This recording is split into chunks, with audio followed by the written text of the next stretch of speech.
स्वागत है आपका। सत्य सनातन देख रहे हैं आप, आपके साथ मैं हूं Meenakshi Joshi.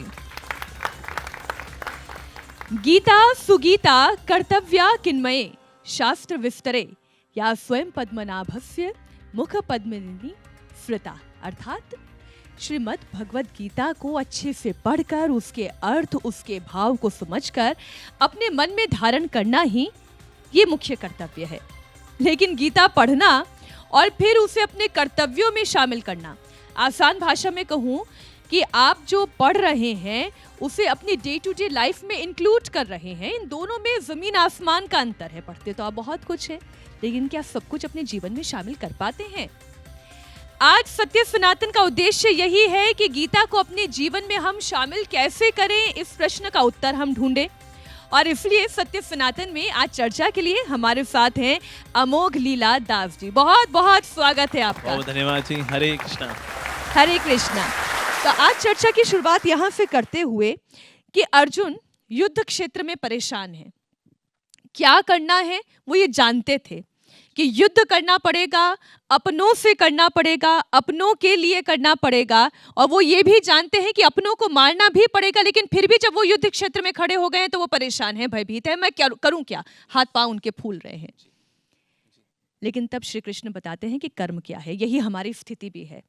We know what we need to do, और क्या होने जा रहा है थोड़ा थोड़ा हम सबको पता होता है, लेकिन फिर हम जब करने जाते हैं तो फिर डर जाते हैं। इसे समझाएं। तो देखिए, श्रीमद् भगवद गीता जो है दिखाती है, अगर आप स्ट्रेस में हैं, तनाव में हैं, तो आपको और कोई गाना जो है वो आपको तनाव से दूर नहीं कर सकता। चाहे ना हॉलीवुड, ना बॉलीवुड, ना जॉलीवुड, ना टॉलीवुड, आपको चाहिए कृष्णा वुड। तो इसलिए अर्जुन जब तनाव में थे, जब एम्बिग्यूटी में है, वो जब ये डिसाइड नहीं कर पा रहे क्या करना चाहिए क्या नहीं करना चाहिए, असमंजस की स्थिति में है, ऐसे भगवद गीता जो है वो क्लैरिटी देती है। साथ ही अगर आप भगवद गीता का पूरा सेटअप भी देखेंगे ना, वो सेटअप, उस सेटअप को देख कर ही बहुत कुछ सीखने का है। जैसे कि उसमें जो 5 घोड़े हैं, ठीक है, घोड़े भी हैं, साथ में सारथी भी हैं, रथ भी है, और साथ ही अर्जुन भी है। तो जो घोड़े हैं वो इंद्रियों के समान है, और जो मन है बेसिकली वो है लगाम। यानी कि अगर इंद्रियों को संभालना होता है तो कैसे? लगाम से। लेकिन खींच कौन रखेगा? सारथी। सारथी कौन? बुद्धि। यानी अगर आपका सारथी वीक हो, उसके डोले है ही नहीं, उसने सिर्फ डोली उठाई लेकिन डोले बनाए नहीं उसने कभी, तो इसलिए जब वो खींच ही नहीं पाएगा, बिकॉज बाजू में दम ही नहीं है उसके। तो अगर मुझे घोड़े भी संभालने हैं तो घोड़े संभलेंगे, यानी इंद्रियां संभलेंगी मन के माध्यम से, बुद्धि के द्वारा। लेकिन बुद्धि उसके लिए सशक्त होनी पड़ेगी। अगर वो कमजोर है, अगर सारथी कमजोर है, यानी बुद्धि कमजोर है ना, तो जो आत्मा है, यानी कि जो एक्चुअल वॉरियर है, जो पैसेंजर है, अरे उसकी जर्नी तो बड़ी कष्ट में होगी। तो इसीलिए अगर हम चाहते हैं कि पैसेंजर की जर्नी अच्छी रहे, तो उसके लिए ना हमें चाहिए सारथी मजबूत किया जाए, यानी बुद्धि को स्ट्रांग करना बहुत ज्यादा जरूरी है। तो बुद्धि भला कैसे स्ट्रांग होती है? जैसे हम स्ट्रांग कैसे होते हैं? कुछ खा करके, कुछ छोले भटूरे, राजमा चावल, पकौड़े शकौड़े हो जाए, तो उससे आपको शक्ति मिल गई जी खाने पीने से। लेकिन वाला बुद्धि की शक्ति क्या है? बुद्धि को शक्ति मिलती है स्पिरिचुअल नॉलेज से। तो वैसे वाले पापी पेट का वाला तो ज्ञान हम लोग ले लेते हैं, ठीक है जी। पहले हम बोला करते समुंदर जितना सिलेबस है, नदी जितना पढ़ पाते हैं, बाल्टी पर समझ में आता है, चुल्लू पर लिख पाते हैं, सॉरी गिलास पर लिख पाते हैं, चुल्लू पर नंबर आते हैं, उसमें डूब के मर जाते हैं। तो इतना तो हम सब कर लेते हैं कि भाई पापी पेट का सवाल है जी, एमबीए कर लो जी। तो एमबीए किसके लिए किया आपने? क्या करिए, पापी पेट, पैकेज अच्छा लग जाएगा जी। तो इसके लिए तो हम लोग ज्ञान ले लेते हैं, लेकिन ये स्पिरिचुअल नॉलेज जो है समहाउ हमारे स्कूल कॉलेज में नहीं पढ़ाई जाती। सो स्पिरिचुअल नॉलेज से हमारी बुद्धि स्ट्रांग होती है। तो आपका सारथी स्ट्रांग होगा अगर आप स्पिरिचुअल नॉलेज को पाएंगे तो। किसी श्लोक के जरिए समझाना चाहेंगे इसे? देखिए, वैसे जो भगवद गीता है, भगवद गीता के बारे में वैसे तो आदि शंकराचार्य ने वैसे बोला है भगवद गीता की महिमा में, एकम शास्त्रम देवकी पुत्र गीतम, एको देवो देवकी पुत्र एव, मंत्र एकस्य तस्य नामानि यानि कर्माप्य एकम तस्य देवस्य सेवा। यानी कि अगर वास्तव में शास्त्र में कोई शास्त्र है तो वह है श्रीमद् भगवद गीता, और अगर वास्तव में प्रभु हैं तो वो है भगवान श्री कृष्ण, और अगर कोई कर्म है तो कर्मों में सर्वश्रेष्ठ है भगवान की सेवा, और अगर कोई मंत्र में मंत्र है तो वह है भगवान का नाम, कृष्ण का नाम। तो इसलिए अगर हम ये देखिए, जो गीता की जो महिमा है ये साफ साफ बताती है, और पूरे जो केस स्टडी है वो अर्जुन की है। अगर देखा जाए सिर्फ अर्जुन को ये इंस्पायर करना है मेरे को कि वो लड़ ले, फिर तो बस एक श्लोक होना चाहिए, श्री भगवान उवाच अर्जुन त्वम अहम सखा अस्ति आता त्वम क्वारो नाम बैंड बजाओ अस्ति। तू मेरा दोस्त है ना, बैंड बजाओ। लोग ऐसा एक श्लोक होना चाहिए बस, दैट्स इट। लेकिन ऐसा नहीं है, 700 श्लोक है, यानी कि भगवद गीता का जो संदेश है वो पूरा 700 श्लोकों में फैला हुआ है, जिसमें 84 श्लोक बोले हैं अर्जुन ने, 46 बोले हैं संजय ने, एक धृतराष्ट्र ने, और 574 श्लोक बोले हैं भगवान श्री कृष्ण ने। और ये जो समावेश है सबका, ये 700 श्लोक की बनती है श्रीमद् भगवद गीता। तो इसलिए भगवद गीता का एक श्लोक क्या, कई सारे श्लोकों में हम जाना पड़ेगा to know actually the essence of the Bhagavad Gita. और देखिए वो ना आत्मा की बात करती है, क्योंकि आत्मा जो है ना तो हिंदू है, ना मुस्लिम है, ना सिख है, ना ईसाई। तो हम जो बात करते हैं हिंदू मुस्लिम सिख ईसाई आपस में है भाई भाई, लेकिन क्योंकि सब बॉडी मान रहे हैं अपने आप को, इसलिए कला कलेश भी हुए रहते हैं। हिंदी चीनी भाई भाई, हिंदी और चीनी आज तक भाई भाई नहीं हो पाए ना, हमें चीनी कभी आ ही नहीं पाई हमारे रिश्तों के बीच में। मैं कई बार योग गुरु स्वामी रामदेव जी के साथ जब योग करती हूँ तो ये कहते हैं कि दो चीनी से बचने की जरूरत है। हाँ जी। एक वो खाने वाली चीनी और हाँ वो जी। पड़ोस वाला हाँ चीनी। जी। लेकिन ना चीनी भी खुद को चीनी मानते, बिकॉज बॉडी इज चीनी, राइट। तो जितना बॉडी के साथ आइडेंटिफाई करेंगे उतना ज्यादा आपके कॉन्फ्लिक्ट रिजॉल्व होंगे नहीं। और ब्रदरहुड की बात तब होती है जब कॉमन फादरहुड की बात करें। अगर फादरहुड ही नहीं है तो भला ब्रदरहुड कैसे होगी। तो इसीलिए भी जो है, क्योंकि हम अपने आप को सोल के तौर पे आइडेंटिफाई नहीं कर पाते, इस बॉडी के तौर पे आइडेंटिफाई करते हैं, इसलिए बॉडी को लेके जो भी थोड़े ताम झाम उल्टे सीधे आगे पीछे कुछ होते हैं तो फिर कॉन्फ्लिक्ट्स बने रहते हैं।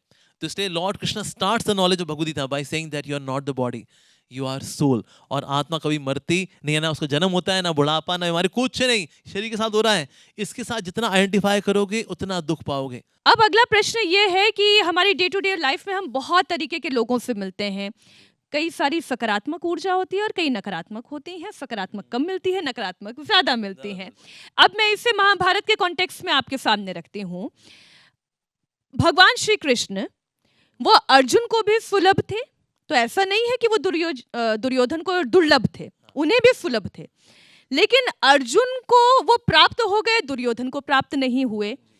तो अब मैं इसे डे टू डे लाइफ में अगर समझने की कोशिश करूं कि हमें कैसे ये आइडेंटिफाई करना है, गीता हमें कैसे समझाती है कि सकारात्मकता को अपनाना है, नकारात्मकता को हटाना है अपने जीवन से।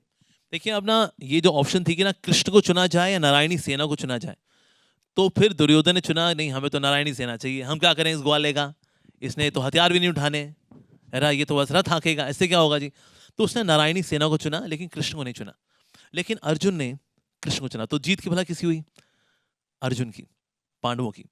तो एक तो है भगवान और एक है भगवान की माया। आप किसको चुनते? कहते हैं अरे भगवान का हम क्या करेंगे यार, हमें तो माया चाहिए, अरे माया चाहिए, अरे हाँ। सो माया हालांकि बुरी नहीं है, लेकिन माया को अगर हम मायापति की सेवा में लगाते हैं दैट्स परफेक्ट। लेकिन ज्यादातर लोग जो है भगवान को नहीं चाहते। जैसे कई लोग हैं वो राम राज्य चाहते हैं लेकिन राम नहीं चाहते। राम इज सो बोरिंग यार, राम राज्य हो बहुत बढ़िया, अच्छा सर, कितनी सिक्योर लाइफ हो, ये बहुत अच्छा है। समृद्धि चाहिए हमें, लेकिन ना समृद्धि जिसकी वजह से है वो नहीं चाहिए हमें। हमें बल्ब तो चाहिए लेकिन थॉमस अल्वा एडिसन नहीं चाहिए। अरे सर ऐसे कैसे होगा सर। तो इसीलिए हमें भगवान की माया को नहीं चुनना चाहिए। लेकिन लाइफ में संघर्ष रहेगा, हमेशा दो चॉइसेस रहेंगी ही रहेंगी। Which one do you love more, आप किसको अधिक प्यार करते हैं? Option A Krishna, option B उनकी माया। हम जानते हैं क्या ऑप्शन बी, पर हमें चुनना पड़ता है ऑप्शन ए। फिर अगला सवाल, क्यों कौन आपको अधिक पसंद है? Option A Krishna, option B Maya. और ये सवाल जवाब आपका चलेगा टिल योर लास्ट ब्रेथ। तो इसलिए आखिरी समय तक हमें अपने चॉइस मसल्स स्ट्रॉन्ग करने हैं कि नहीं नहीं नहीं, माया हालांकि दिखती अच्छी है लेकिन है कौन? सेविका है भगवान कृष्ण की वो। अच्छा, कृष्ण इसे भगवत गीता में माया को कैसे समझा रहे हैं? हाँ जी, तो भगवान कृष्ण बता रहे हैं देवी हेषा गुणमयी मम माया दुरत्या, यानी मेरी माया से निकलना। मेरी जो माया है दुरत्या, उससे कोई पार नहीं कर पाता। कई बड़े बड़े मतलब साधु लोग भी निपट जाते, देखिए कहीं अपनी दाढ़ी में ऐसे हाथ फेरने वाले, लेकिन कब कौन माया किसको कहां लपेटेगी कुछ नहीं पता। लेकिन फिर भगवान उसका सोल्यूशन देता है अगली लाइन के अंदर कि देवी हेषा गुणमयी मम माया दुरत्या माम एव ये प्रपद्यन्ते माया में तम तरन्ते थे।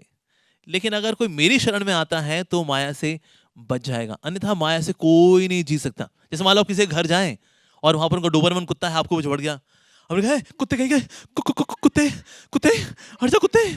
ना जी ना, कुत्ता तो नहीं छोड़ने वाला आपको। पर आपने कुत्ते के मालिक को पुकारा, चोपड़ा साहब कुत्ता हटाइए, तो चोपड़ा साहब आएंगे, टॉमी गेट डाउन। तो फिर जो है कुत्ता तो कुत्ता छोड़ देगा आपको।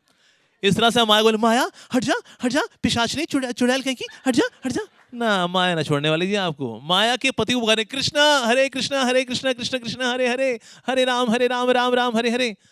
तो भगवान बोल गए, माया गेट डाउन। तो माया छोड़ने वाली है, नहीं तो माया छोड़ने वाली नहीं है जी। हाँ, तो क्योंकि भगवान के नाम में और उनमें अंतर नहीं है, माम और नाम दोनों में अंतर नहीं है, तो हम ये कह सकते हैं नाम एव ये प्रपद्यन्ते माया मेताम तरते। जो भगवान के नाम की शरण में आ जाएगा, हरे कृष्णा करेगा, ऐसा व्यक्ति जो है वास्तव में माया से तर जाएगा। नहीं था माया से बचना मुश्किल नहीं, असंभव है, नामुमकिन है। यस। अब अगला प्रश्न ये है कि हम चाहते तो हैं कि हमारे लाइफ में एक गोल हो, हाँ जी, लेकिन गोल बिना इंस्पिरेशन के नहीं आ सकता। हाँ जी। तो भगवत गीता हमें कैसे समझाती है कि हमारे लाइफ का एक ऐसा इंस्पिरेशन हो, और इंस्पिरेशन वो व्यक्ति भी हो सकता है, वो कोई पद भी हो सकता है, वो कुछ भी हो सकता है, इंस्पिरेशन कहीं से भी आ सकती है। तो वो गोल कैसे सेट हो और इंस्पायर कैसे करें अपने आप को? देखिए, वैसे हम सबका गोल एक ही है, माया। और वो है खुशी। इवन लोग अच्छा। माया भी चाहते हैं खुशी के लिए। उनसे पूछो भाई तेरे को माया देंगे, पैसा वैसा ये वो, ओके, खुशी पर अपने क्यों? आप आ जाएगी, वो कहता ऐसा खुश, कहते हैं। कहता खुशी मिलनी चाहिए यार। अगर माया आके मेरे को ड्रिल कर देगी ना, कहता फिर माया ना चाहिए यार, मेरे को खुशी चाहिए। तो जो व्यक्ति जहां जो कुछ भी कर रहा है, वो एक्चुअली खुशी के लिए करता है। लोग शॉपिंग करते हैं अच्छा, खुशी के लिए। मैं माफ करिए, मैं हाँ। बीच में इसलिए टोक रही हूँ क्योंकि हाँ जी, हाँ इस कॉन्सेप्ट को थोड़ा सा और क्लियर कर लेते हाँ जी, हैं। हाँ जी, हाँ जी। जब हम खुशी की बात करते हैं जी। तो कई गुरुजन ये कहते हैं कि खुशी जो है बड़ी क्षणिक है, हाँ। लेकिन आनंद जो है वो लॉन्ग लास्टिंग है, हाँ जी, हाँ नेवर जी। एंडिंग है। Yes। इस बात को और आगे ठीक बढ़ाते है, हुए पहली बात तो ये है कि हम सबके जीवन का लक्ष्य एक ही है, और वो है खुशी। हम सब खुश रहना चाहते हैं। इवन अगर कोई स्पिरिचुअलिटी में आता है, भक्ति करता है, भक्ति भजन करता है, उसका भी लक्ष्य अल्टीमेटली खुश होना चाहता है। संसार बड़े दुख है जी, हमें खुशी चाहिए, आ जाओ प्रभु के पास, कीर्तन में आया करो, सत्संग सुना करो। लोग शॉपिंग के लिए जाते हैं खुशी के लिए, इवन विंडो शॉपिंग के लिए जाते हैं खुशी के लिए, शादी करते हैं खुशी के लिए, तलाक भी लेते हैं खुशी के लिए। आज स्टूडियो में जो लोग आए हैं खुशी के लिए, जो लोग नहीं आएगा अरे छोड़ना यार, पका देंगे, गुंजे बंजे आएंगे, अरे छोड़ो यार। और अब ये ना खुशी की तलाश करते करते हम लोग कभी कभी ऐसे जंगल में घुस जाते हैं जो कि टेम्परेरी खुशी जहाँ मिलती है। क्योंकि रीजन में क्या है, दुनिया के अंदर ना खुशियों की एडवर्टीजमेंट बहुत अच्छी है, चाहे वो मूवीज हो, चाहे वो मैगजीन्स हो, हीरो हीरोइन हो, अरे खुशी खुशी